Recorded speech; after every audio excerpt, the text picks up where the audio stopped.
anti-rape bill that has been tabled in the West Bengal Assembly. Now, the anti-rape bill was titled as the Aparajita Women and Child Bill, demanding for the capital punishment of the rape accused. Now, it has been introduced in the West Bengal Assembly. The bill was titled as Aparajita Women and Child Bill, the West Bengal Criminal Laws and Amendment Bill 2024.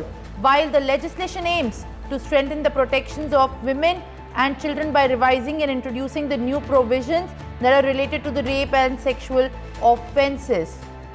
The TMC government has been now echoing for tabling the anti-rape bill in the West Bengal Assembly, and now the bill has been introduced. Additionally, it also stipulates a life sentence without a parole for those convicted of rape and gang rape.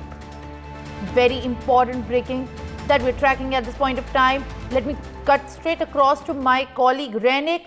Renik, now the anti-rape bill that has been in much demand by the TMC has been now introduced in the West Bengal Assembly, and this has been growing a lot of criticism as well. Now it has been introduced in the Assembly. What is the latest that you are coming with us?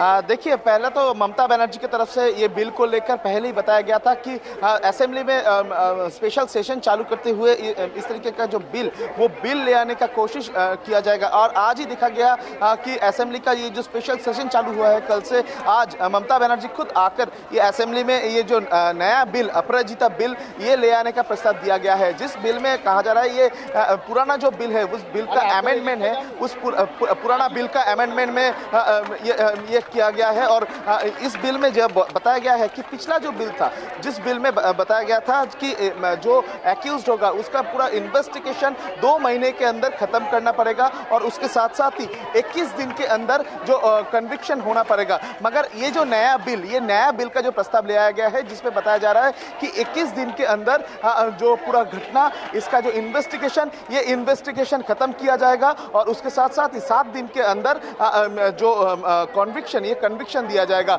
ये नया bill ले आया गया है और आज ही assembly का जो स्पेशल सेशन है उस स्पेशल सेशन में ममता बनर्जी की तरफ से ये बिल को रखा गया है, बिल का प्रस्ताव रखा गया है। और ये बिल पास होने के बाद असेंबली में ये स्पेशल सेशन में ये बिल पास होने के बाद ये बिल को भेजा जाएगा गवर्नर सीवी आनंद बोस के पास में। गवर्नर की तरफ से ये बिल को अप्रूव किया जाता है कि नहीं, इस बारे में भी नजर रहेगा, क्योंकि ममता बनर्जी ने पहले ही कहा था कि अगर ये बिल असेंबली में पास होने के बाद गवर्नर के पास जाकर पड़ा रहेगा तो ममता बनर्जी खुद इसको लेकर प्रोटेस्ट करेंगे, खुद इसको लेकर धरने में बैठेंगे राजभवन के सामने। तो इसको लेकर अगले दिन क्या होता है, इसको लेकर अगले दिन क्या स्टेप लिया जाता है, उसके ऊपर भी नजर रहेगा। मगर कुल मिलाकर अपराजिता जो बिल ले आया गया है, जो नया अमेंडमेंट ले आया गया है, जिसमें ये एंटी रेप बिल में जो नया सेक्शन लाया गया है, नया जो अमेंडमेंट लाया गया है, इसको लेकर विरोधी पक्ष जो है उनकी तरफ से भी समर्थन किया गया है। क्योंकि ये जो सिचुएशन चल रहा है, जिस तरीके से आरजी कॉर मेडिकल कॉलेज का ये घटना को लेकर पूरा देश भर में चर्चा चल रहा है, जिस तरीके से